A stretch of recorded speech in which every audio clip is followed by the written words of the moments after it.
কি ব্যাপার একা একা হাসছিস? তোকে আবার ভূতে ধরলে নাকি? তুই এখানে? তোকে আমার ঘরে আসতে নিষেধ করিনি? তুই ভালো করেই জানিস আমি তোকে এক মুহূর্ত না দেখলে থাকতে পারি না, আর আমি তোকে কতটা ভালোবাসি। আমি তোকে ভালোবাসি না কতবার বলবো? দেখ টনি, তুই আমার বেঁচে থাকার একমাত্র সম্বল। তুই এমন কিছু করিস না যাতে আমার বেঁচে থাকার ইচ্ছাটাই হারিয়ে যায়।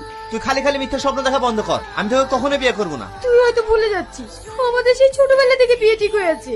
ও ছোটবেলায় কি কথা আছে সেটা আমি মানি না, কিন্তু আমি তোকে কোনোদিনও বিয়ে করতে পারবো না। তাছাড়া আমি একটা মেয়েকে পছন্দ করি। ও ঠিক আছে, আমি আসছি। কি রে কাঁদছি কেন? আমার কপালে কান্না ছাড়া কিছুই নাই গো।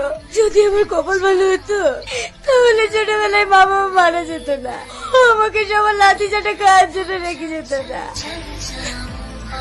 সালমা, সালমা, হ্যাঁ ভাবি, কিছু বলছো? আমাকে জিজ্ঞেস না করে ফ্রিজ থেকে মিষ্টি চুরি করে খেতে লজ্জা লাগে না? ভাই ভাবির ঘরে জিনিস কিনে কি চুরি করা হয়? দিন দিন তো সাহস বেড়ে যাচ্ছে। তোর কিছু বলি, আজ থেকে তোর এই বাড়ি খাওয়া দাওয়া বন্ধ।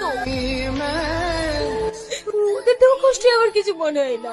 যাকে ঘিরে এত স্বপ্ন দেখেছি, ভেবেছিলাম সে হয়তো অনেক সুখে রাখবে, কিন্তু আজ তোমার ছেলেও আমাকে অস্বীকার করলো। আসলে আল্লাহ আমার কপালে সুখ লিখতেই ভুলিনি।